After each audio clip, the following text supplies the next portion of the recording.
عن أمير المؤمنين أبي حفص عمر بن الخطاب رضي الله عنه قال سمعت رسول الله صلى الله عليه وسلم يقول إنما العمل بالنيات وإنما لكل امرئ ما نوى.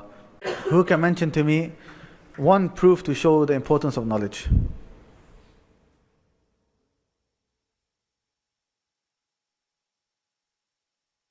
Very good. Whoever treads upon the path of seeking knowledge, Allah will make his path to Jannah easy for him. Narrated by Muslim. Okay. After learning about the importance of knowledge, how do we seek knowledge? Who can answer that question?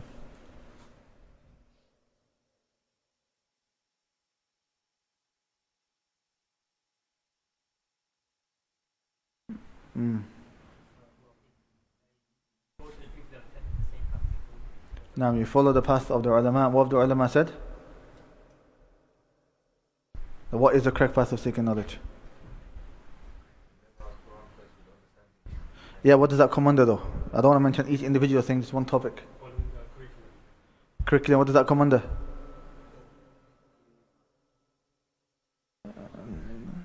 طبعا seeking knowledge, just the specific topic, huh? Sorry? Say that again? No?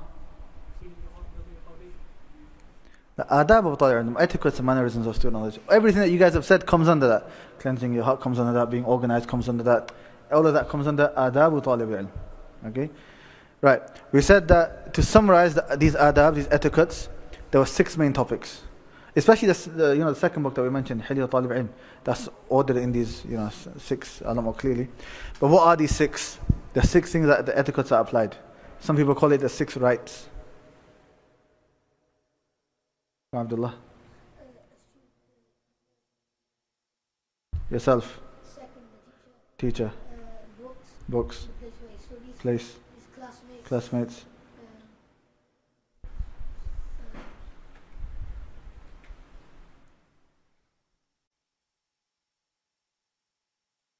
Go on. You can't look at the book. No, the knowledge itself. Right. In terms of adab wa talib ilm, I mentioned to you 3 books. Who can mention to me all 3? And the authors as well. The hands went down quickly when I said authors. تعديم العلم by Sheikh Salih Husaimi. حياة طالع العلم by Bakr Abu Zayd. أحسنت. تذكرة السامع المتكلم by Ibn Jama'ah. Okay. Who can summarize for me the introduction of the Sheikh? The Sheikh made 2 main points in the introduction.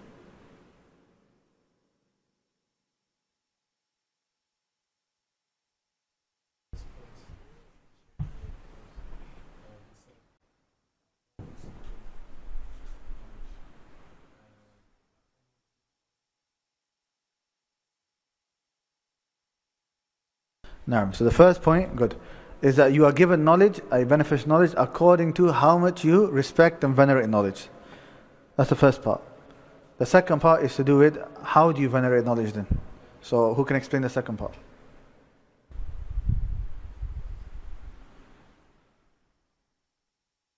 Go on. Acting upon it, very close. So how do you venerate knowledge? By implementing the etiquettes of a student knowledge, or these principles that I mentioned in this book. Right, easy question now. How many principles are in this book? Go on. 26? 6? No. 20. 26 was Imam Nawawi's, where he took 26 hadith from Ibn Salah and then added 16 to make it 42. And then Ibn Rajab added 8 to make 50. And then Imam Sincerity came, he made it 99 in his book Jami' al-Akhbar, but not exact same way, but naam. Right, what was the first principle? Abdullah, you keep your hand down. Jazakallah khair. You've, mashallah. Abdullah has done the book with me before, so it's not fair. Clean the best of knowledge, what is that? Cleaning the heart. What do we clean the heart from? There were 2 things. Doubts and desires. Now, who can... Let's see, I don't want to miss anything. Yeah, who can give me a proof for this?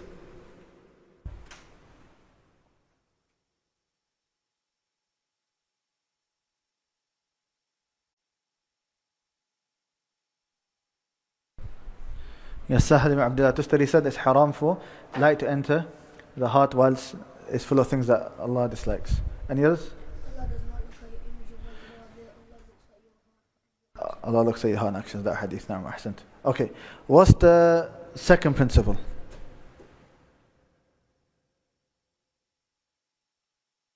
Sincerity for Allah. We said, how do we practically apply that? What are the four intentions a student of knowledge should have?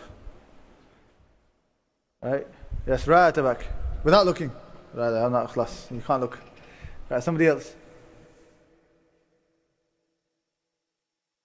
I want someone in the middle. Yes. That's one. Teaching the people. After the knowledge. Abdullah, relax. It's fine. Most important one you forgot.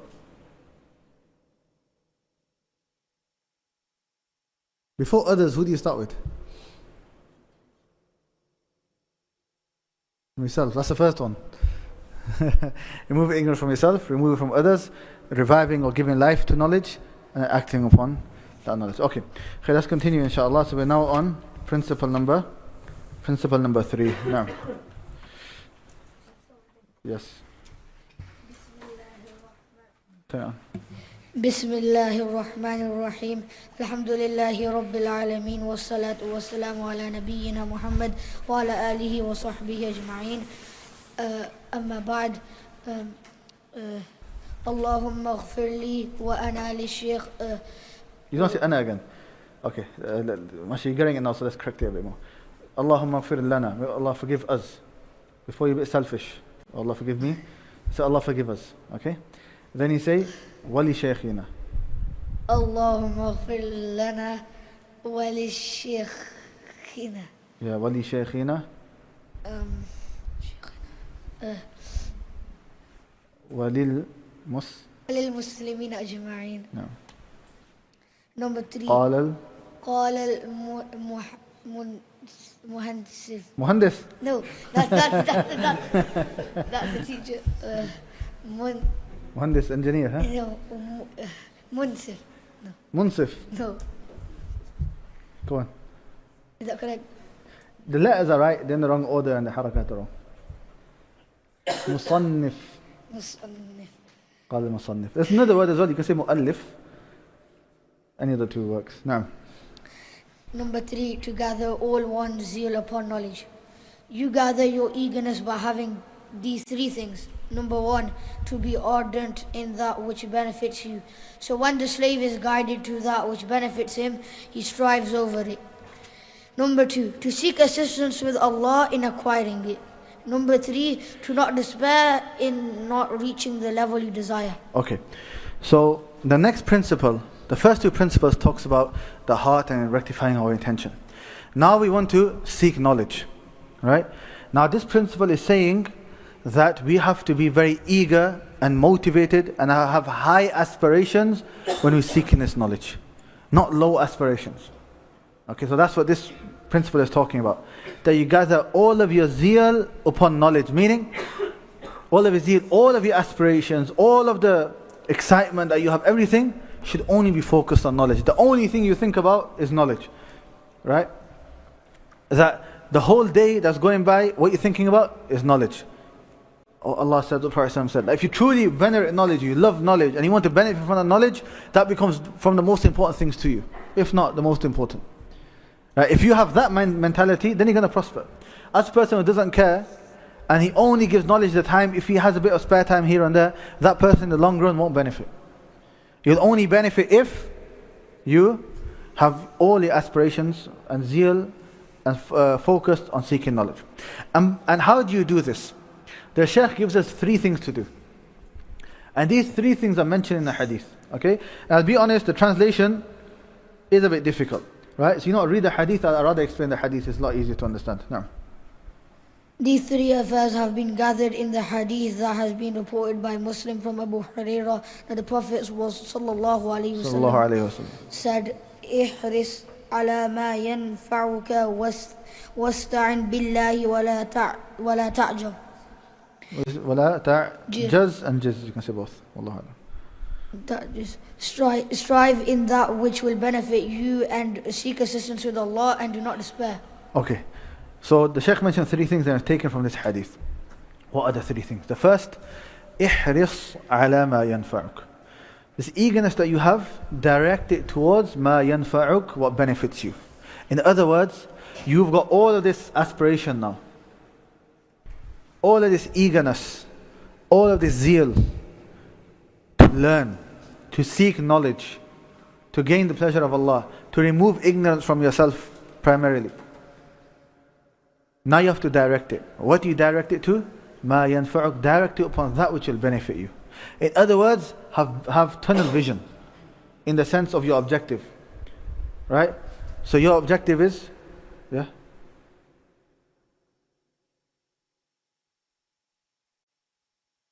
The third one before what? What's this? The three things. Oh, I've just mentioned the first one, I'm still in the first one.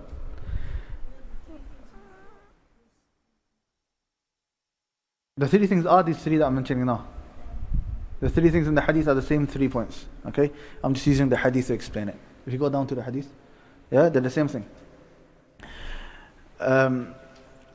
So you have tunnel vision in the sense that you have your objective. So for example, right, the objective today is to study this book, Ta'zeem al-Ilm. Right? The ulama, when they teach, the first thing that they will do is teach manners. Remember we said, look at the ulama. And the ulama therefore have placed a number of books. And from the books that they have placed is this book over here. So therefore our objective now, the short-term objective, is to study this book. So this is our objective. Okay? This is what we're trying to learn. So ihris ala ma yanfa'uk. So all of that zeal, okay, I want to learn about the religion. Right? And I'm focusing on that which is beneficial, and I've worked out, I've learned that what's beneficial is to study this book here because this is what the ulama have advised. Okay?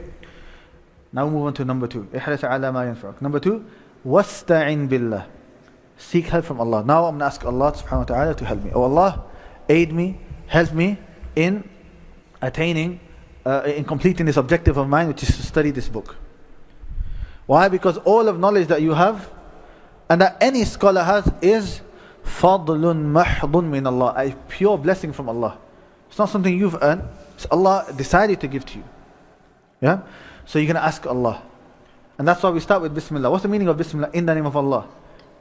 Right? In the name of Allah, what? Oh Allah, I am starting with your name out of seeking blessings and your aid in this action that I'm wanting to do. That's the meaning. Why do we start with the Basmalah? So we can have barakah. Allah can aid us in the action that we are doing. So Basmalah gives that meaning of seeking help from Allah. And then wala ta'jiz. And then don't deter from that path. Don't turn away. You've got your objective, right? Focus on that objective and just finish that objective. Why? Why is this important? Because so many students don't do these three things, which are very, very simple. Firstly, they don't focus on what is beneficial. We gave so many examples before. They focus on reels and trends and all sorts of stuff, right? So it's not that which, even if there's some benefit, it's not what's most beneficial for that person right now. Okay. And many of them don't make dua to Allah subhanahu wa ta'ala asking for help. They'll go to the class, they'll do what they need to do, they'll sit down and memorize, but where's that connection with Allah? Where's you begging Allah subhanahu wa ta'ala to give you that knowledge? And number 3, a very big problem, they deter. Yeah? Or here it says, do not despair, meaning like don't give up basically. How many students are there? And you'll see this right now. Remember these words. Today's the first session, right? What by the 5th session? Right? Inshallah it won't happen, but we'll probably have half the numbers. Why?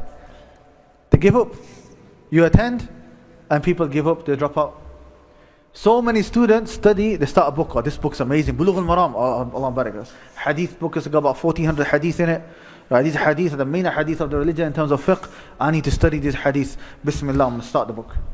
He studies the first chapter, all of the hadith pertaining to water, because before you do wudu, water, right? Then he sees another lesson, Sahih al-Bukhari. Oh, Sahih al-Bukhari, man, that's the main book of hadith, right? Leaves this lesson, goes to the next lesson. Then Sahih al-Bukhari, he's studying that for a little bit. Then he moves, hears that, oh, this other sheikh, this is a big sheikh, right? He's teaching a book, right? I'm going to study with this sheikh. And he keeps doing that. What happens? This guy becomes an alim, mashallah. An alim of the first page of every single book. Yeah? After that, no clue whatsoever. You know, British students generally in Medina were known to be the weakest students. You know that, right? And generally having the biggest egos, thinking that they know it. Right? What's one of the reasons for it? One example is that some teachers have mentioned. They would say that these students that get excited online, when it comes to wudu and tahara and salah, right? The teacher mentions a certain opinion or whatever. Okay, the students will argue with us. Oh, this sheikh said this, and this sheikh said that, and this sheikh said that, and they do our head in with that kind of stuff, right? Because they don't have a proper foundation. So even when they're quoting, they're not quoting it properly. You know, a lot of the time the way we speak to each other, students that study online, if that was written down and given to a teacher as an academic paper, it'd be rejected. It wouldn't be accepted. Never mind marked. Yeah.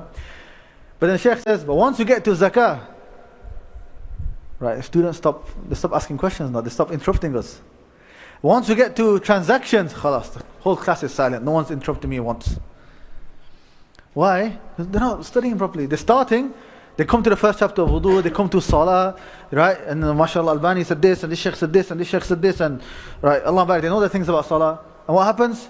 They give up. They study usul al-thalatha, qad arba', mashallah, and after that, they've given up. What do? They go against the hadith. Prophet said, وَلَا تَعْجِزْ, they give up. Right? So what happens? They're in no man's land. They're not a complete jahil, they know nothing. But nor are they a student of knowledge. How can you be a student of knowledge just knowing the fiqh of water and that's it, not knowing anything else? And that happens. One example that happens a lot is, I've had this with a lot of students. For example, if I'm teaching Medina Book 1, I've had students come up to me saying, oh, I've studied Medina Book 1, but I did half of it, I didn't finish. This student here is the worst out of all of them. Shall I tell you why? Because then he gets stuck in a loop where he never finishes the book. Because anytime somebody starts the book, obviously the new teacher is going to start from chapter 1. He doesn't attend the beginning, it's too boring. Right? He's gone to longer sentences. رَأَيْتُ الْفَتَى الَّذِي خَرَجَ مِنَ الْبَيْتِ, for example. And the teacher's teaching, هَذَا كِتَابٌ ذَلِكَ قَلَمٌ. So he sat there for hours. He can't do the first few lessons. So he doesn't do it at all. Right? So he can't have the patience to wait until the whole class reaches chapter 10, chapter 15. So he just doesn't do the book at all. And then he says, okay, right, let me try Medina Book 2. But then that's too high level for him. He doesn't have a clue what's going on. So what happens? This student for the next 5 years stays in the exact place. Yeah, I studied for 5 years. He's just saying to everyone, I've studied Medina Book 1, but I didn't finish it. You see, that's another example of just being stuck and not getting anywhere. So that's why now all of you need to make a firm intention that if your intention is to learn and you want to follow this program. This program, by the way, is not a normal program. This program, these books, is something which has been checked by scholars, by big ulama. I got it checked by Sheikh Adam Hassan Qasim, the Imam al-Nabi. Got it checked by Sheikh Haytham Sarhan. Got it checked by Sheikh Muhammad Abdul Karim al-Ishaqi. And suffice for that, but very easy, I could send it to so many others and get the tick and get their name. I can add the name on, it's not a problem, because I know they will agree to it. Because a lot of thought and research went into which books to choose and when do topics overlap and so on. So if you stick to this, you'll become very, very strong bi'idhnillahi ta'ala. But now you have to make that intention. That I know what is beneficial. Khalas, you've got a program, you've got the books, you've got the teacher, everything's there for you.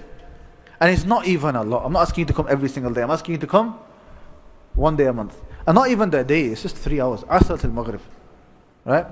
So you've got that which is beneficial. Just need to make dua to Allah. وَلَا تَعْجِزْ.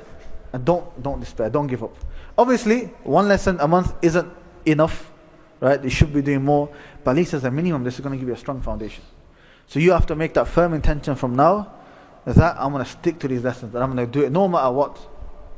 No matter what, I'm going to stick to them. The dates are already put out there. There might be the odd time the date changes and so on, but if it does, we'll try our best to always tell you in advance. But just like you have any motive, right? And you say, look, I can't do it on this day because I've got this going on. Make your main primary motive this dars. Anyone says, right, we want to go out on this day, you say, no, I've got a dars in the masjid that day, I can't. And if If I'm saying if there's a rare situation where you can't get out of it, you have to go to hospital, something happened and you missed, alhamdulillah, it's being recorded, you make sure you catch up.